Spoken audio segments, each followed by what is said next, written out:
रात का सन्नाटा, खामोशी से गूंजती चीखें और इंसानी दिल के वो अंधेरे कोने जो कभी उजाले में नहीं आते। मैं हूं आपके सृष्टि पांडे और आप देख रहे हैं LSD, जहां हर अपराध की कहानी खोलती है समाज का असली चेहरा। मोहब्बत के बहाने छुपा धोखा, लालच के पीछे छुपा खौफ और सच जो आपकी रूह को हिला देगा। हर पन्ना, हर घटना, हर केस बताता है इंसानी फितरत की सबसे काली सच्चाई। तो तैयार हो जाइए, क्योंकि ये सच्चाई आपके होश उड़ा देगी।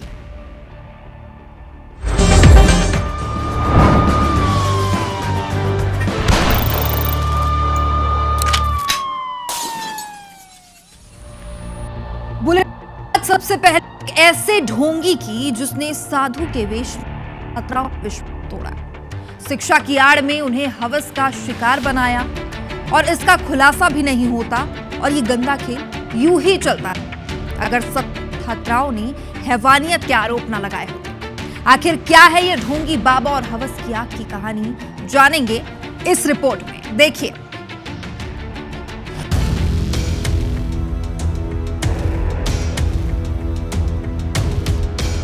दिल्ली के पॉश इलाके बसंत कुंज में Shri Sharda institute of Indian management, जहां मैनेजमेंट की पढ़ाई करने आई छात्राओं को नसीहत नहीं बल्कि नरक का एहसास कराया गया। इस संस्थान के संचालक स्वामी चैतन्यानंद सरस्वती पर 17 छात्राओं ने लगाया है छेड़छाड़, गंदी भाषा और शारीरिक बदसलूकी का आरोप। किसी ने कहा कि स्वामी उन्हें अश्लील मैसेज भेजता था, तो किसी ने बताया कि फैकल्टी और स्टाफ पर दबाव था कि लड़कियां स्वामी की गलत मांगे पूरी करें। पुलिस ने जब इंस्टीट्यूट की तलाशी ली तो बेसमेंट से निकली एक लग्जरी वोल्वो कार। इस कार में लगी थी फर्जी डिप्लोमेटिक नंबर प्लेट 39UN1, यानी एक साधु का मुखौटा और रसूख का हथियार।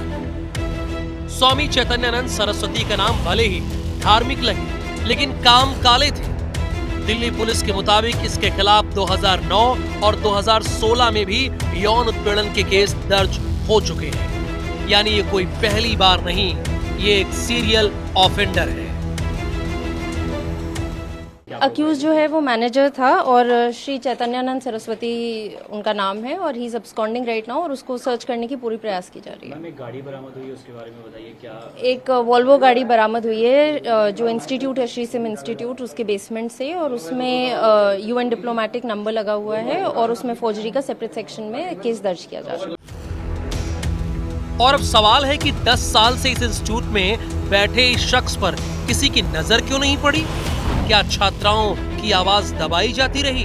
शिकायत दर्ज होते ही पुलिस ने कई जगह छापेमारी की, सीसीटीवी फुटेज खंगाले।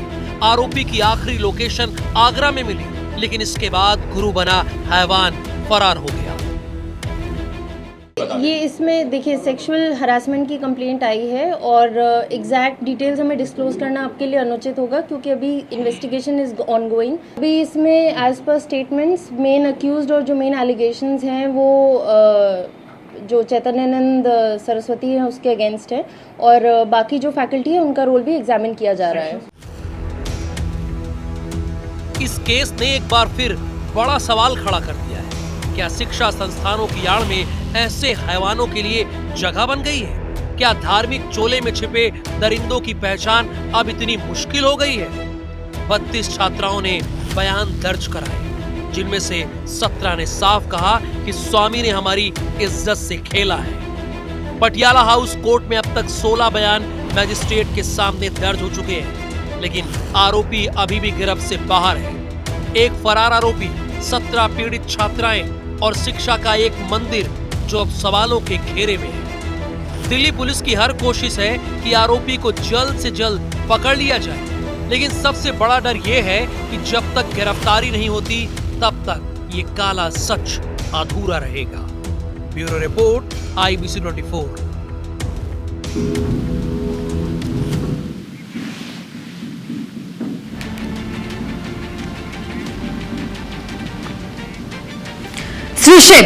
शिक्षा या शिकार, राजधानी दिल्ली का नामी इंस्टीट्यूट, लेकिन इन दीवारों के पीछे चल रहा था गंदा खेल।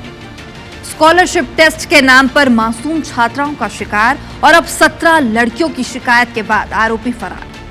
सवाल बड़ा है कि क्या यह सिर्फ एक कॉलेज की कहानी है या फिर शिक्षा के नाम पर देश भर में ऐसा ही अंधकार छिपा बैठा है।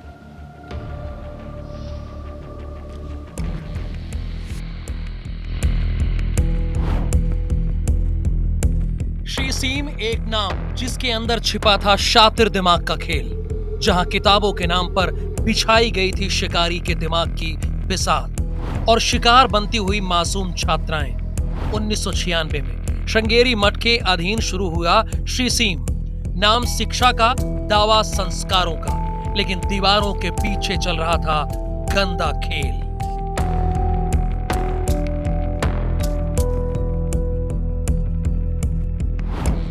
All India scholarship test, online exam, online interview और फ्री एडमिशन का झांसा। ईडब्ल्यूएस परिवार की लड़कियां फंसी जाती थी इस जाल में और फिर शुरू होता था स्वामी जी के खेल का पहला लेवल। फ्री दाखिले का वादा, लेकिन डोनेशन के नाम पर 60,000 से 1 लाख तक की वसूली। बात फीस तक रहती तो शायद मामला यहीं रुक जाता, लेकिन स्वामी जी का दिमाग इससे कहीं आगे तक गया हुआ था। अनचाहे मैसेज, गिफ्ट्स और बेवजह आउट स्टेशन टूर, चुनिंदा लड़कियां और उन पर दबाव की परत दर परत कहानी। जिन्होंने सवाल उठाया उन्हें जवाब मिला, ये चांसलर का आदेश है। 17 लड़कियों के आरोप, एफआईआर दर्ज और आरोपी चैतन्यानंद सरस्वती उर्फ पार्थ सारथी अब फरार। दिल्ली पुलिस उसकी तलाश में है, लेकिन पीछे छोड़ गया है एक कहानी जहां शिक्षा की आड़ में खेला गया सस्पेंस, डर और धोखे का खेल। बहरहाल आरोपी चैतन्यानंद पर मामला दर्ज होने के बाद आश्रम प्रशासन ने आरोपी को पद से हटा दिया है। उसकी कार से फर्जी 39 UN1 नंबर भी मिला है। गाड़ी पुलिस ने जब्त कर ली है। अब बड़ा सवाल यही है कि देश की राजधानी दिल्ली के एक कॉलेज का ये हाल है, तो सोचिए देश के उन कॉलेजों का क्या हाल होगा जहां तक सिस्टम की आंखें नहीं पहुंचती। Bureau report, IBC 24। बेंगलुरु की चमचमाती सड़कों के बीच एक ऐसी कहानी जहां प्यार की शुरुआत सुहागरात के सस्पेंस में ही उलझ गई। एक नई नवेली दुल्हन, एक पति और 2 करोड़ की मांग। क्या ये प्यार था, धोखा था या फिर एक सुनियोजित साजिश? आइए खोलते हैं इस रहस्यमयी कहानी का हर पर्दा। 16 मई को सुहागरात की रस्म, लेकिन उस रात कुछ हुआ ही नहीं। मानसिक तनाव के चलते प्रवीण और चंदना के बीच जिस्मानी संबंध ही नहीं बने, यानी कि सेक्स तक कहानी पहुंची ही नहीं। और यहीं से शुरू हुआ तूफान। चंदना ने प्रवीण पर ताने कसे, गालियां दी और उसे नाफुंसक कहकर जलील किया। बात यही नहीं रुकी। चंदना ने अपने चाचा के घर प्रवीण को बदनाम किया। 21 मई को ससुराल वालों ने प्रवीण के घर हंगामा किया। प्रवीण की मेडिकल जांच भी कराई गई, लेकिन मेडिकल जांच में प्रवीण को स्वस्थ बताया गया। चंदना का गुस्सा ठंडा नहीं हुआ। 5 जून को पंचायत बुलाई गई और मांग रखी गई 2 करोड़ की संपत्ति चंदना के नाम। क्या यह प्यार की नाकामी थी या संपत्ति हड़पने की एक खौफनाक साजिश? 19 जून को चंदना मायके चली गई, लेकिन 17 अगस्त को कहानी ने खतरनाक मोड़ लिया। चंदना और उसके परिजन हत्यारों के साथ प्रवीण के घर पहुंचे। प्रवीण पर हमला, सिर पर गंभीर चोट, घर में तोड़फोड़। सीसीटीवी फुटेज और मेडिकल रिपोर्ट इस हिंसा की गवाही दे रहे हैं। प्रवीण का आरोप है कि यह सब 2 करोड़ की संपत्ति हड़पने की साजिश थी। गोविंद राज नगर थाने में चंदना और उसके परिजनों के खिलाफ केस दर्ज की गई है। लेकिन सवाल वही, क्या ये मानसिक तनाव था या एक खतरनाक खेल? क्या चंदना की मांग जायज थी या ये सिर्फ एक साजिश थी? क्या प्रवीण सच बोल रहा है या राज कुछ और ही है? पुलिस की जांच जारी है, लेकिन सच अभी पर्दे के पीछे है। प्यार, सेक्स और धोखे की इस कहानी का अगला मोड़ क्या होगा, ये तो वक्त ही बताएगा। लेकिन इस तरह के केस शादी और सेक्स के बीच झूलते वो रिश्ते हैं जिनका भविष्य अंधेरे में नजर आता है, क्योंकि सेक्स नहीं किया तो 2 करोड़ का जुर्माना, ये कहां का कानून है? Bureau report, IBC 24।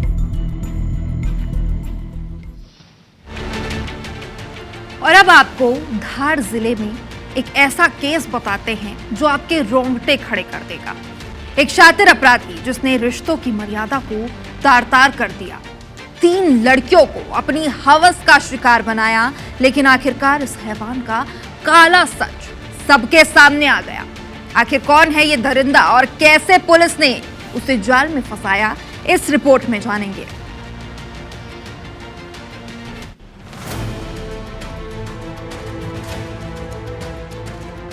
आकाश मकवाना एक ऐसा नाम जिसने तांडा के शांत इलाके में दहशत फैला दी। इस युवक ने 3 युवतियों को अलग अलग वक्त पर, अलग अलग जगहों पर निशाना बनाया। उसने न सिर्फ उनके साथ दुष्कर्म किया, बल्कि उनके अश्लील वीडियो बनाकर उन्हें ब्लैकमेल भी किया। आकाश के हवस की कोई सीमा नहीं थी। उसने पीड़िताओं के वीडियो सोशल मीडिया पर वायरल कर दिए। डर और शर्मिंदगी में डूबी पीड़िताओं ने आखिरकार हिम्मत जुटाई और टांडा थाना पुलिस के पास शिकायत दर्ज कराई। शिकायत मिलते ही टांडा पुलिस हरकत में आई। तकनीकी सुरागों और गुप्त सूचनाओं के आधार पर पुलिस ने गुजरात की मोरबी तक दबिश दी। वहां से आकाश मकवाना को हथकड़ियों में जकड़कर धार लाया गया। आरोपी के द्वारा पहले तीनों लड़कियों के साथ में अलग अलग जगह पर, गांव में अलग अलग स्थानों पर वीडियो बनाया गया, उनके साथ में बलात्कार किया गया और उनका वीडियो बना लिया। आरोपी उनको वीडियो के माध्यम से ब्लैकमेल करता था और जब इन लड़कियों ने उसका विरोध किया तो उसके द्वारा उसका आईडी फेसबुक पर, इंस्टाग्राम पर आईडी बनाकर उसने उसको वायरल करने की धमकी दी और लड़कियों के विरोध करने पर इसने आईडी बनाकर उनको वीडियो को वायरल भी किया। फिलहाल आरोपी हिरासत में है। आकाश की गिरफ्तारी ने इलाके में राहत की सांस तो दी है, लेकिन सवाल अब भी बाकी है। डिजिटल युग में क्या हमारी बेटियां सुरक्षित हैं? क्या ब्लैकमेलिंग और साइबर क्राइम को रोकने के लिए सख्त कदम उठाने की जरूरत है?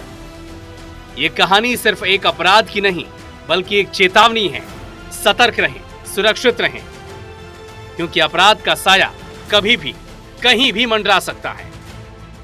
अमित वर्मा, IBC 24, धार। इधर सिंगरौली के चितरंगी थाना क्षेत्र के धानी गांव में एक सनसनीखेज वारदात ने सभी को झकझोर कर रख दिया है। प्यार की शुरुआत जो 2 साल पहले शादी के बंधन में बंधी थी, वो आज खून से लथपथ होकर खत्म हो गई है। एक पति ने अपनी पत्नी को सिर्फ एक शक के चलते इतना पीटा कि उसकी जान चली गई। आखिर क्या थी इस हत्याकांड के पीछे की कहानी? लव, सेक्स और धोखे का ये घिनौना खेल कैसे सामने आया, देखिए।